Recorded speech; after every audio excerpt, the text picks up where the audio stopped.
Students, I am Saloni and welcome back to my channel. और आज हम इस वीडियो में जानने वाले हैं importance of principles of management की। जो मैनेजमेंट की जो प्रिंसिपल्स हैं उनकी ज़रूरत क्या है, उनकी इतनी इम्पोर्टेंस क्यों है। लेकिन वीडियो स्टार्ट करने से पहले मेरी आपसे एक रिक्वेस्ट है कि आप तक आपने अगर हमारे चैनल को सब्सक्राइब नहीं किया है तो प्लीज़ पहले हमारे चैनल को सब्सक्राइब कर लीजिए। आइए इस वीडियो को स्टार्ट करते हैं।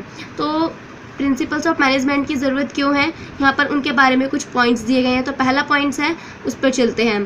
Provide useful insight to manager. The principle of management make the manager aware about the manner in which he should act in various situations so that he does not repeat the mistakes of the previous manager। कि जो management की जो principles हैं वो एक manager को aware करते हैं, सचेत करते हैं, उनको जानकारी देते हैं कि इस सिचुएशन में आपको क्या काम करना है। और जो पहले मैनेजर्स हैं जो वो गलती कर चुके हैं वो गलती वो दोबारा ना दोहराएं, इससे भी वो उनको बचा के रखते हैं। एक तरीके से जो प्रिंसिपल्स के मैनेजर हैं वो मैनेजमेंट है जो प्रिंसिपल के, वो मैनेजर को क्या करते हैं, गाइड करते हैं ताकि वेस्टेज कम से कम हो, कम खर्चा आए और काम जल्दी हो जाए। नेक्स्ट पॉइंट है हमारा optimum utilisation of resources and effective administration. In every organisation physical and human resources are used. The functions of management is nothing but to put them to optimum use or avoid wastage of resources। हर organisation में दो तरह के resources काम करते हैं, पहला physical और दूसरा ह्यूमन। फिजिकल में क्या क्या आता है, मटेरियल, मशीन्स, मनी। और ह्यूमन में क्या आता है, मैन पावर, जो वर्क फोर्स है हमारी, जो लेबर है, ठीक है, जो लोग वहाँ पे काम कर रहे हैं, एम्प्लॉयज़, वो हमारे आते हैं ह्यूमन रिसोर्सेज में। मैनेजमेंट क्या है, मैनेजमेंट है फिजिकल और ह्यूमन रिसोर्स को इस तरीके से यूज़ करना, इस तरीके से अरेंज करना कि जो हम काम कर रहे हैं उसका ऑप्टिमम यूज़ हो और वेस्टेज कम से कम हो। यही हमारा मैनेजमेंट है। लेकिन ये एक सही तरीके से हो पाएगा, ये ऐसा पॉसिबल कब होगा, जब हमारे प्रिंसिपल्स जो है मैनेजमेंट के, जब हम उनका यूज़ करेंगे, ठीक है। इनकी वजह से हम एक एडमिनिस्ट्रेशन सिस्टम जो है उसको भी इफेक्टिव बना सकते हैं, और जो हम मटेरियल्स हैं हमारे पास, मशीन है, मनी है, मैन पावर है, उनका भी अच्छे से अच्छा यूज़ कर सकते हैं प्रिंसिपल्स की हेल्प से। नेक्स्ट है हमारा scientific decision. A scientific decision means a balanced decision. The principle of management provide the necessary training to the manager so that they can take scientific balance decision. अब हमें अगर हम organisation की बात करें तो बहुत मीटिंग्स होती हैं, प्लानिंग होती है, तो वहाँ पर क्या होता है, हर मैनेजर को, किसी न किसी मैनेजर को अपने अपने लेवल पर एक डिसीज़न लेना होता है। लेकिन वो डिसीज़न क्या होना चाहिए, बैलेंस्ड होना चाहिए।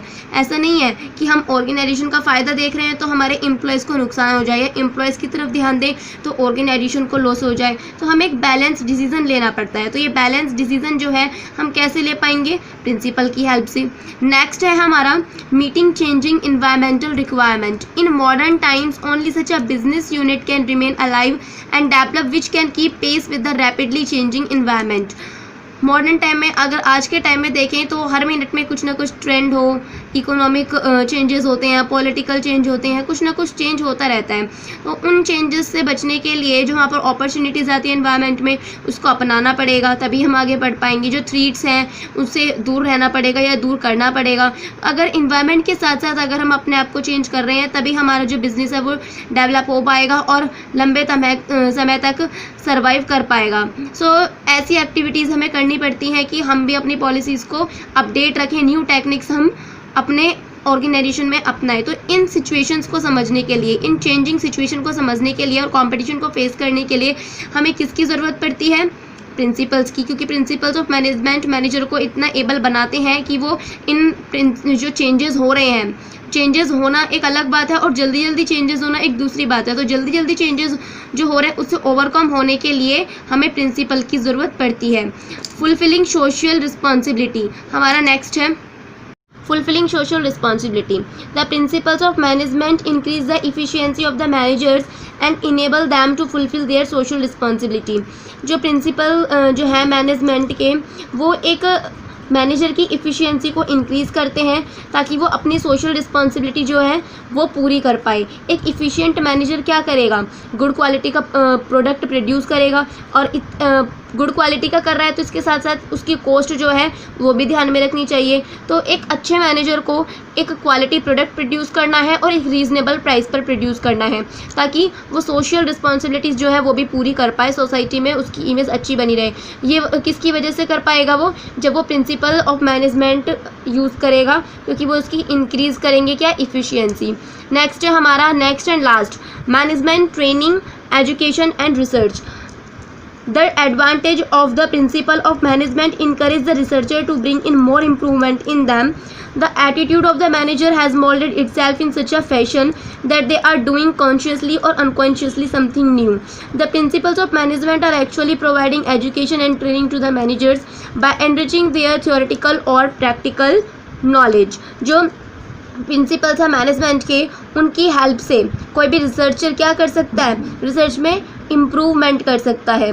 ठीक है, जो मैनेजर्स हैं उनके जो एटीट्यूड है उसको चेंज कर सकता है फैशन के अकॉर्डिंग, कि वो किस तरीके से काम कर रहे हैं, उनको किस तरीके से काम करना चाहिए, कॉन्शियसली और अनकॉन्शियसली। उसको कुछ नई चीज़ के करने के लिए क्या करेगा, उत्साहित करेगा, ताकि वो और रिसर्च करे। और जो प्रिंसिपल्स हैं मैनेजमेंट के, वो मैनेजर्स को एजुकेशन और ट्रेनिंग भी प्रोवाइड करता है, ताकि वो अपने आप में एक अच्छे मैनेजर बन पाएँ। थियोरेटिकल नॉलेज हो चाहे प्रैक्टिकल नॉलेज हो, प्रिंसिपल्स ऑफ मैनेजमेंट दोनों तरह की नॉलेज देते हैं, क्योंकि ये प्रिंसिपल्स जो है हमारे प्रैक्टिस और एक्सपेरिमेंट पर बेस्ड होते हैं। सो आई होप स्टूडेंट्स आपको ये टॉपिक समझ में आ गया होगा। फिर भी अगर आपको कोई दिक्कत आती है तो आप कमेंट बॉक्स में कमेंट कर सकते हैं और हमें फीडबैक ज़रूर दें। और अगर आपको ये वीडियो पसंद आया हो तो लाइक और शेयर करना ना भूलें, और हमारे चैनल को सब्सक्राइब कर दीजिए और नोटिफिकेशन बेल आइकन को आप दबा दीजिएगा, ताकि हमारी सबसे पहले आपको नोटिफिकेशन मिल जाए। फिर मिलेंगे एक नेक्स्ट वीडियो में, तब तक के लिए थैंक्स।